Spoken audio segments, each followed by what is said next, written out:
Assalamualaikum warahmatullahi wabarakatuh. Kami dari kelompok 2 ingin mempresentasikan hasil kerja kami yang berjudul Sistem Booking Lapangan Badminton Online Berbasis Web. Setelah itu kami memperkenalkan diri. Saya Faiz Jadal Behakti dengan NIM 24030078 sebagai ketua kelompok. Saya Afandi Fai dengan NIM 240334 sebagai anggota. Dan saya Zahra Salsabila Fauzan dengan NIM 23033028 sebagai anggota. Oke, cukup. Mari kita lanjut ke topik pembahasan. Oke, jadi latar belakang kami membuat web ini untuk badminton kan merupakan olahraga terpopuler di Indonesia yang diminati banyak masyarakat juga. Untuk kesehatan dan interaksi sosial, tingginya permintaan lapangan badminton menuntut sistem pemesanan yang mudah dan efisien. Kan di Indonesia kan masih pencatatan tuh kayak manual gitu di kertas, itu juga bisa terjadi kayak kesalahan inputan gitu. Untuk mengurangi kesalahan-kesalahan itu maka dibikinlah web gitu. Serta kurangnya transparansi biaya dan kebijakan, biaya nggak tahu berapa gitu. Terus kayak aturan-aturan yang tertera di tempat penyewaan itu seperti apa gitu. Oleh karena itu diperlukan solusi berbasis teknologi untuk meningkatkan kemudahan dan efisiensi dalam penyewaan lapangan badminton tersebut. Oke, rumusan masalahnya sendiri adalah yang pertama, bagaimana cara merancang dan mengembangkan website pembookingan lapangan online yang mudah dan digunakan, dan efisien dan mudah digunakan dan efisien itu sendiri kayak si penyewa ini mudah untuk menyewa lapangan tersebut tanpa harus datang ke tempatnya langsung atau memerlukan banyak biaya gitu maksudnya. Yang kedua, bagaimana memastikan ketersediaan jadwal lapangan dapat diakses secara real time untuk menghindari double booking. Jadi untuk memastikan lapangan ini tersedia di jam-jamnya, misalkan udah dipakai di jam berikutnya pasti nggak kosong gitu. Yang ketiga, bagaimana sistem ini dapat membantu pengelola lapangan dalam mengelola jadwal pemesanan secara lebih efektif dan efisien. Jadi pengelola atau admin sendiri bisa mengelola data dan penyewaan itu lebih mudah, lebih transparan, lebih jelas gitu. Karena setiap data yang diinputkan kan jelas masuk ke web, ke database gitu. Oke, yang berikutnya ada batasan masalah. Yang pertama, sistem yang dikembangkan hanya berfokus pada proses pemesanan atau booking lapangan olahraga secara online. Berikutnya, sistem ini tidak mencakup pengelolaan keuangan secara detail seperti pembayaran online atau integrasi dengan sistem perbankan. Yang terakhir, platform yang dikembangkan berbasis web dapat diakses melalui perangkat desktop maupun mobile tanpa pengembangan aplikasi mobile khusus. Selanjutnya ada tujuan, yaitu tujuannya membangun sebuah platform digital yang memudahkan proses pemesanan lapangan badminton secara online dengan antarmuka yang user friendly. Kemudian menyediakan sistem pengecekan ketersediaan jadwal lapangan secara real time untuk menghindari double booking.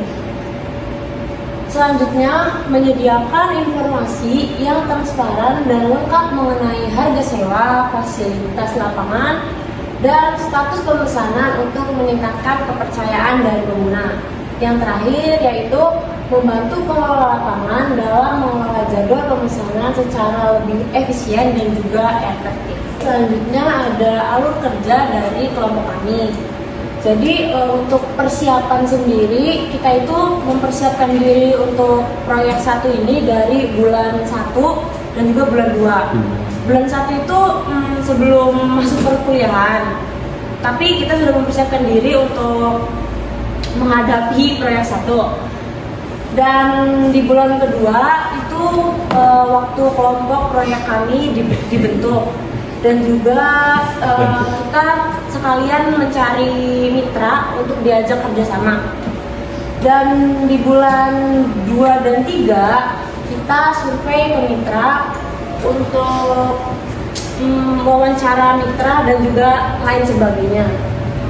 Untuk pembuatan web sendiri kita ada di bulan 3 dan juga uji cobanya juga bulan 3, perbaikannya bulan 3. Lalu yang terakhir penulisan laporan proyek 1 ada di bulan 4. Oke, jadi di sini ada flowchart alur ya. Jadi yang pertama tuh ada user, ada petugas, ada pengelola, dan ada pemilih. Nah, jadi si user ini jika ingin membooking di CPO Sport, maka dia harus masuk dulu ke webnya CPO Sport.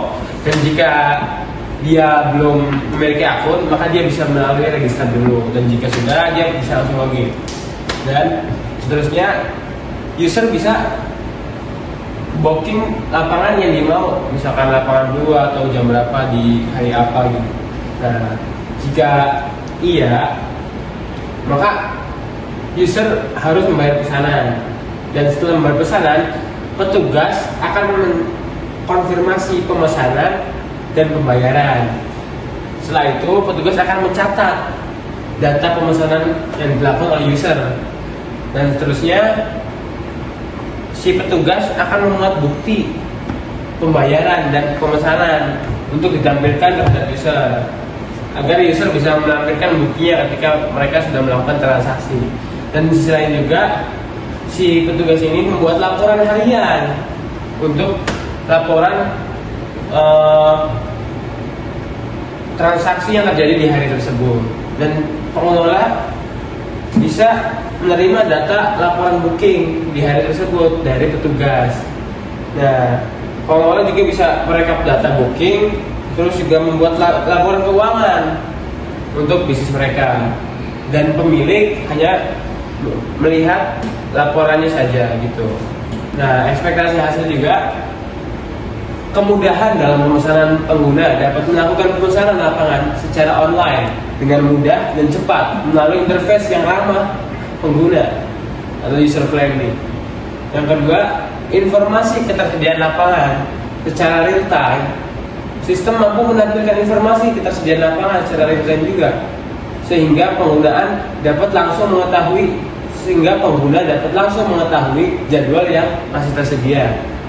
Yang ketiga, efisiensi pengelolaan pengelola lapangan dapat dengan mudah memantau jadwal pemesanan, mengelola ketersediaan lapangan, serta memproses pembayaran dengan lebih cepat dan akurat. Dan yang keempat, peningkatan kepuasan penggunaan dengan proses pemesanan yang lebih mudah dan informasi yang transparan. Pengguna akan lebih merasa puas dan cenderung kembali menggunakan layanan tersebut jika ingin membooking lapangan di CPO karena sistem yang mudah digunakan. Dan yang kelima, peningkatan pendapatan pengelola dengan sistem yang terstruktur dan terkelola dengan baik, dan potensi menggunakan penggunaan lapangan yang optimal dapat meningkatkan pendapatan bagi pengelola. Jadi di web sendiri kan jangkauannya bisa luas gitu, bisa siapa saja bisa melakukan transaksi tersebut. Dan yang keenam adalah laporan dan analisis penggunaan sistem dapat menghasilkan laporan pemesanan dan penggunaan lapangan yang dapat disajikan dasar untuk evaluasi dan mengambil keputusan ke depannya. Jadi dari data yang direkap oleh petugas tadi juga bisa langsung dibuat laporan. Nah, laporan tersebut akan dievaluasi dan untuk dievaluasi untuk menjadi laporan progres untuk kedepannya. Oke, jadi di sini ada tersedia mockup landing page yang dari CPO sendiri ya. Jadi di landing page sendiri ada navbar yang berisi halaman home, booking, pemesanan atau bukti pemesanan dan jadwal yang tersedia. Dan di landing page sendiri ada bukti-bukti atau foto-foto yang menampilkan keadaan atau foto di CPO Sport sendiri. Dan di sini ada tampilan untuk user bisa membooking lapangan di situ. Dan yang kedua ini adalah tampilan untuk user ketika mau login. Dan di sini juga user bisa menginputkan username dan passwordnya. Dan User juga bisa menggunakan Google untuk phone. Dan dari sendiri ciri nomor daftar dia harus menginputkan nama dan username serta menampilkan email atau telepon dan mengisi password tersebut. Nah, ini tampilan ketika user telah melakukan daftar dan akan mendapatkan kode OTP yang dikirimkan melalui email atau SMS. Dan ini juga tampilan booking. Di tampilan booking sendiri ada inputan yang bisa diisi oleh user. Ada pertama nama booking, dan yang kedua nomor HP yang akan digunakan user, dan ketiga adalah waktu tanggal user akan menginputkan. Dan ini jamnya, dan pembayarannya bisa dilakukan dengan contohnya Dana, payment gitu. Dan ini ketika user berhasil melakukan pembayaran, si user akan menerima transaksi atau bukti transaksi berhasil. Nah, di sini contohnya kayak ada kayak kertas putih gitu menampilkan nota yang transaksi yang berhasil dilakukan oleh user. Dan ini adalah tampilan jadwal sendiri, kayak user nih bisa melihat tampilan jadwal ketika jam yang dia pengen itu tersedia atau tidak. Jadi dia tuh akan melihat di tampilan jadwal. Di jadwal sendiri itu melihatnya itu per bulan atau per minggu, bisa per minggu juga. Misalkan kalau per bulan di tanggal 15 April misalkan di jam 12 siang, apakah sudah ada di booking atau belum. Jika mengetahui di jam 12 itu udah ada yang booking, maka user bisa melakukan di jam seterusnya, dan jika belum, user bisa melakukan transaksi di jam tersebut.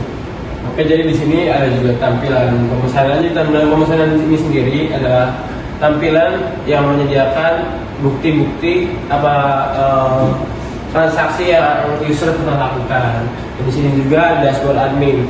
Dashboard admin sendiri bisa menampilkan daftar transaksi pada hari tersebut dan nama-nama customer yang telah daftar atau melakukan transaksi. Dan di situ juga ada data user, data transaksi, ada laporan keuangan, dan di ada juga jumlah pemasukan yang total dari hari tersebut, ada berapa transaksi di hari tersebut. Dan juga ada jumlah akun yang terdaftar. Dan di sini ketika tadi sebelum masuk ke admin, admin sendiri juga ada harus memasukkan kode akses untuk masuk ke halaman admin. Supaya apa? Supaya tidak terjadi hal-hal yang tidak diinginkan, agar seperti aman. Kemudian selanjutnya itu ada progress proyek. Jadi yang pertama itu ada analisis kebutuhan. Di analisis itu ada wawancara dengan pengelola lapangan mengenai proses booking dan kendala yang dihadapi. Kemudian ada observasi langsung proses booking manual dan pencatatan jadwal. Terus yang ketiga ada identifikasi kebutuhan fitur utama, termasuk di sini ada proses registrasi dan login pengguna. Kemudian integrasi dengan payment gateway. Terus yang kedua ada perancangan sistem. Perancangan sistem sendiri meliputi pembuatan use case diagram, terus pembuatan flowchart, kemudian penyusunan IRD atau entity relationship diagram, kemudian ada class diagram dan desain mockup tampilan menggunakan Figma. Terus ada pengembangan sistem. Jadi pembuatan database untuk penyimpanan data booking atau data user dan jadwal lapangan. Terus implementasi fitur pendaftaran dan login pengguna. Kemudian ada implementasi fitur lapangan dan implementasi fitur pembayaran menggunakan payment gateway untuk booking lapangan. Terus yang keempat ada pengujian dan evaluasi. Pada tahap pengujian ini dan evaluasi belum dapat dilakukan karena sistem masih dalam tahap pengembangan. Jadi pengujian akan dilakukan setelah seluruh fitur utama selesai diimplementasikan dan sistem dianggap cukup stabil untuk diuji secara menyeluruh. Terus yang kelima ada implementasi dan pelatihan. Tahap implementasi dan pelatihan belum dapat dilakukan karena sistem masih dalam tahap pengembangan. Setelah sistem diuji dan dinyatakan siap, maka implementasi akan disertai dengan pelatihan bagi pengelola dan staf agar mereka dapat menggunakan sistem secara optimal. Terus yang keenam, kendala yang dihadapi. Kendala yang kami hadapi itu ada beberapa perubahan kebutuhan dan penyesuaian dari pihak YPO yang perlu kami sesuaikan lagi. Terus ada penyesuaian sistem agar lebih mudah dipahami dan digunakan oleh staf. Terus selanjutnya ada penggunaan sistem membutuhkan waktu lebih lama untuk memastikan tidak ada bug atau kesalahan dalam pencatatan termasuk kayak pencatatan pembayaran atau jadwal dan lainnya. Terus yang ketujuh ada rencana selanjutnya. Jadi rencana kami selanjutnya itu ada menyelesaikan pengembangan fitur kami yang belum selesai, terus melakukan pengujian sistem secara menyeluruh, terus menyesuaikan sistem berdasarkan hasil uji coba dan masukan dari pengguna. Dan satu lagi, melakukan pelatihan bagi staf dan mempersiapkan dokumentasi penggunaan sistem. Jadi di sini kesimpulan yang kami dapat, proyek yang kami kembangkan telah mencapai sekitar 80% kemajuan, dengan sebagian besar fitur utama telah dikembangkan dan diuji. Fokus kami selanjutnya adalah menyelesaikan fitur tambahan, terus pengujian performa dan persiapan implementasi, pengujian keamanan dan optimasi kerja menjadi proses utama untuk memastikan sistem berjalan stabil dan aman selama peluncuran. Baik, cukup sekian dari presentasi kami. Mohon maaf bila ada kesalahan atau sikap kami yang kurang berkenan. Sekian, terima kasih. Wassalamualaikum warahmatullahi wabarakatuh.